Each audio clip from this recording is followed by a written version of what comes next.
स्वागत आहे माझ्या यूट्यूब चॅनलमध्ये। तर आजच्या व्हिडिओमध्ये आपण प्रिन्सेस कट ब्लाउजची पेपर कटिंग बघणार आहोत। तर हा 32.5 साइजचा आहे। तर तुम्ही या मापावरून 32 आणि 33 साइजची पण कटिंग करू शकता। तर हे बघा, हे माप आहेत। तर ब्लाउजची पूर्ण उंची होती 14.5, तर त्यामध्ये आपण 1 इंच ऍड करतो असतो मार्जिनसाठी। तर असं टोटल 15.5 झालेला आहे। छाती आहे 32.5 ची, तर त्याचा चौथा भाग 8.25, त्यामध्ये 1.5 इंच मार्जिनसाठी। तर असं टोटल झालंय 9.5। तर गळा रुंदी इथे घ्यायची आहे 2.25 ची। शोल्डर ब्लाउजवरून मोजून घेतले ते होतं 3, तर त्यामध्ये अर्धा इंच, असं टोटल 3.5। मोंढा इथे 5.5 घेतलेला आहे। पुढचा गळा होता 6.5चा, तर त्यामध्ये अर्धा इंच मार्जिन, तर असं टोटल 7। मागचा गळा 9.5चा होता, तर त्यामध्ये पण अर्धा इंच मार्जिनसाठी। तर असं टोटल 10 झालेला आहे। तर इथे बाही लांबी होती 4 ची, तर त्यामध्ये हा अस्तरचा ब्लाउज आहे, तर त्यामुळे इथे अर्धा इंच ऍड केलंय।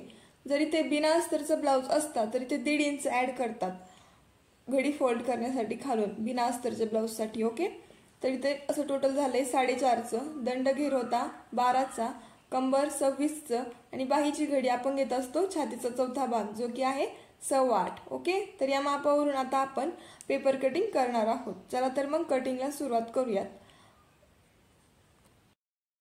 तर हे बघा, इथे पेपर घेतलेला आहे मी। तर हा सिंगल पेपर आहे, डबल फोल्ड घेतलेला नाहीये मी।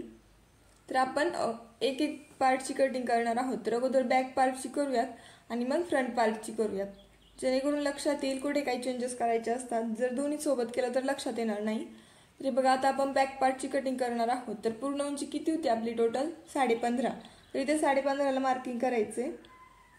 व्यवस्थित सरळ लाईन मध्येच मार्किंग करून आपण बॉक्स ड्रॉ करून घेणार आहोत। तर बघा, इथे 15.5, तर इथे छातीचा चौथा भाग प्लस त्यामध्ये 1.5 इंच मार्जिन, असं टोटल किती होतं आपलं? 9.5। तर इथे 9.5ला मार्किंग करून घ्यायचं आहे। आणि उभं पण 15.5 येतंय की नाही ते चेक करायचं इथे, आणि पॉइंट देऊन घ्यायचं आहे। जर कुठे खालीवर होत असेल तर ते तिरकं होईल, यासाठी इथून पण चेंज करायचे, चेक करायचे।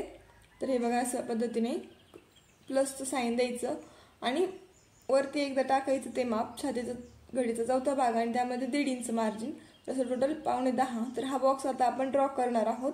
तर इथे मध्ये पण टाकते मी। ओके, म्हणजे तिरकी लाईन व्हायला नको यासाठी। तर आता हा बॉक्स आपण ड्रॉ करून घेणार आहोत।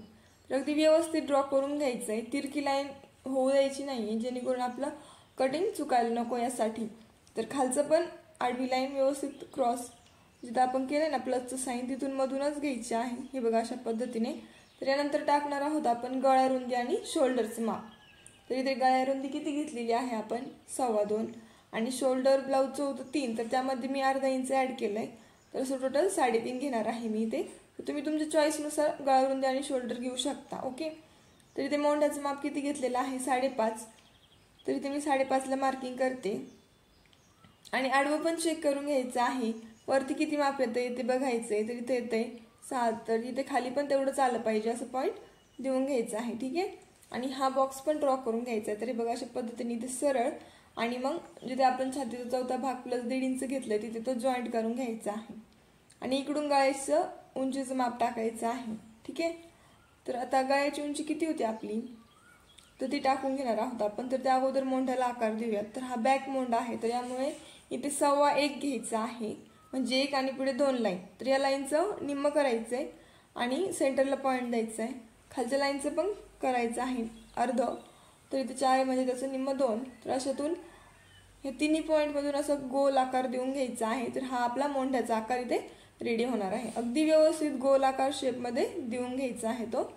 ठीक आहे, तर हे बघा, इथे मोंढ्याचा आकार ड्रॉ झालेला आहे। आता आपण बॅक गळा कितीचा आहे तो बघून ड्रॉ करून घ्यायचा आहे। ठीक आहे,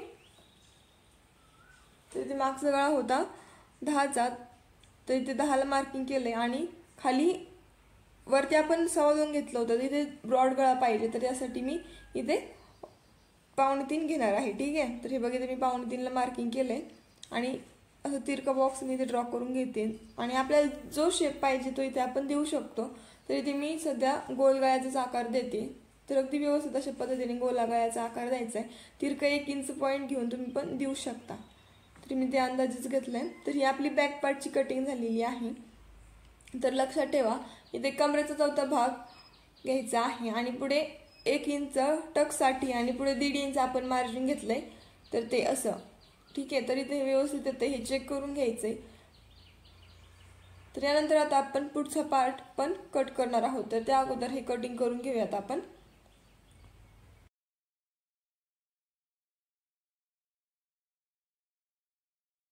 तर मोंढ्याचा आकार अगदी व्यवस्थितपणे कट करून घ्यायचा आहे. तिरका वगैरे झाला नाही पाहिजे.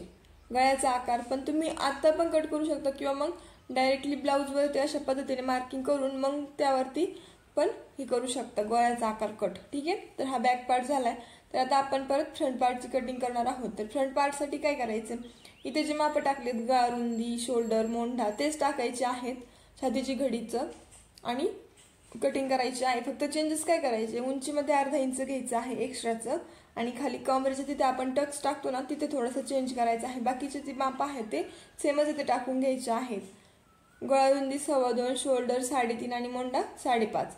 पूर्ण उंची 15.5 होती तरी ते अर्धा इंच एक्स्ट्रा घेत असतात. तर हे बघ इथे मी 15.5 मार्किंग केलंय आणि तिथून खाली अर्धा इंचचं पण मी एक्स्ट्रा मार्किंग करणार आहे. ठीक आहे. तर हे 9.5 आपले छातीचा चौथा भाग प्लस 1.5 इंच. तर इथे पण मी 15 15.5 येते की नाही ते चेक केलंय.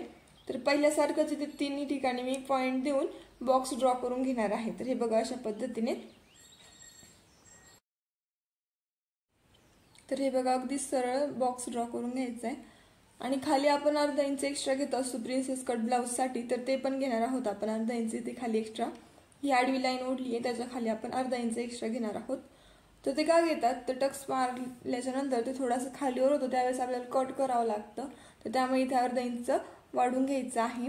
हे बघा इथे मी 2-3 ठिकाणी अर्धा इंचचे पॉईंट दिलेत आणि ते आता पट्टीच्या सहाय्याने जोडून घेत आहे. तर तुम्ही पण अशाच पद्धतीने करायचं आहे. अगदी व्यवस्थित सरळ लाईन इथे ओढून घ्यायची आहे.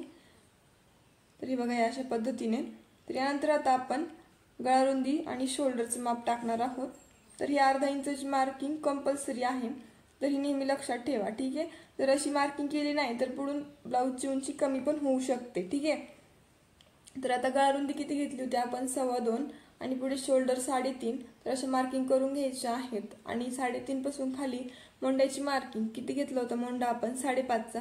तर तिथे 5.5ची मार्किंग करून घ्यायची आहे आणि आडवं पण चेक करायचं जे तेवढं येतंय का नाही ते. ठीक आहे. तर आता आपण बॉक्स ड्रॉ करून घेऊयात मोंढ्याचा. तर हे बघा अशा पद्धतीने अगदी व्यवस्थित सरळ मार्किंग करून घ्यायची आहे. तर यानंतर आता आपण पुढच्या गळ्याचं माप टाकणार आहोत. तर पुढचा गळा होता इथे 6.5चा. तर त्यामध्ये अर्धा इंच मार्जिनसाठी घेतलंय. तर असं टोटल 7.5 घेतलंय आणि इथे पण 2.5 घेतलंय मी. खाली वरती 2.25 घेतलं होतं तर इथे 2.5 घेतेय आणि बॉक्स ड्रॉ करून घेते. ठीक आहे. तर हे बघा अशा पद्धतीने तिरकी लाईन आणि हा बॉक्स. तर इथे पण गोल गळाच घ्यायचा आहे मला. तर इथे पण मी गोल गळ्याचा आकार देणार आहे.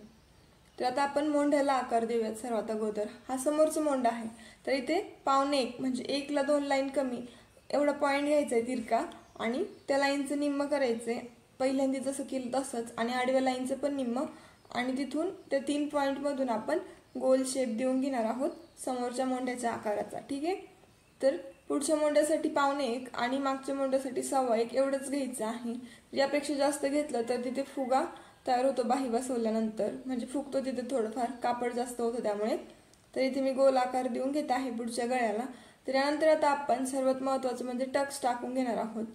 तर इथे मी आडवा 4चा आणि उभा पण 4चा टक्स घेणार आहे 32 साईजसाठी. तरी बघा इथे इथून इकडे 4चा टक्स आणि तिथून वरती पण 4चा टक्स म्हणजे जे अर्धा इंच घेतलंय ते पकडून उभा 4चा टक्स आणि आडवा पण चेक करून घ्यायचंय 4 येतंय का नाही तिरका वगैरे व्हायला नको यासाठी. तरी बघा इथे मी आता ही लाईन ड्रॉ करून घेते सरळ व्यवस्थित. तरी ते पफ आला पाहिजे व्यवस्थित यासाठी मी इथून पुढे 2 इंच घेणार आहे. ठीक आहे. तुम्हाला जर कमी पफ लागत असेल तर तुम्ही ते 1.5 इंच पण घेऊ शकता पण 2 इंचचं पफ अगदी व्यवस्थित होतो. 2 इंचच घ्या. तर बघा आता कशा पद्धतीने शेप द्यायचा आहे प्रिन्सेसचा. तर अगदी व्यवस्थित एकदम हलक्या हाताने बघा अशा पद्धतीने इथे कर्व टाईप शेप देऊन घ्यायचा आहे. तर अशा पद्धतीने शेप देऊन इथे वरती मोंढ्यात जिथे मार्किंग आहे आपली तिथून थोडंसं पुढं अशा पद्धतीने मार्किंग करून घ्यायची आहे. तर ही झाली आपली प्रिन्सेसची कटोरीची मार्किंग. ठीक आहे. तर यानंतर काय करायचं आता इथे 2 इंच घेतले आपण ते कट होणार आहे ना तर त्यामुळे ते वाढवून घ्यायचं आहे. तर काय करायचंय कमरेचा चौथा भाग चेक करायचा आहे आणि तिथून पुढे हे कट होणारं 2 इंच आणि पुढे 1.5 इंच मार्जिनसाठी असं घ्यायचं आहे आणि ते एक्स्ट्राचं जे आहे तिथे ही आडवी लाईन जॉईंट करून वरती ते ड्रॉ करून घ्यायचे, म्हणजे आपल्याला फिटिंगमध्ये मार्जिन कमी पडणार नाही. मग तर इथे 1.5 इंच मी एक्स्ट्रा वाढून घेतलंय, कारण की वरती आपण हे जोडले ते कट झाल्यानंतर ते जॉईंट करायला आपल्याला मार्जिन लागणार आहे ना, तर त्यासाठी इथेच 1.5 इंच मी इथे वाढून घेतलेलं आहे. ठीक आहे. तर आता काय करायचंय, हा पॉईंट इकडे आणि हा पॉईंट इकडे जोडून घ्यायचा आहे तिरका, आणि कटिंग करून घेणार आहोत आपण. ठीक आहे. तर हे बघा अशा पद्धतीने तिरकं वरती जे आपण अर्धा इंच एक्स्ट्रा घेतलं होतं खाली ते सोडून वरच्या लाईनला तो जॉईंट करायचा. आणि आता बाहेरच्या साईडने आपण याची कटिंग करून घेणार आहोत. तर सर्वात अगोदर आपण हे जे तिरके पॉईंट जोडलेत ते कट करणार आहोत, आणि मग कडेकडेने कटिंग करून घेणार आहोत.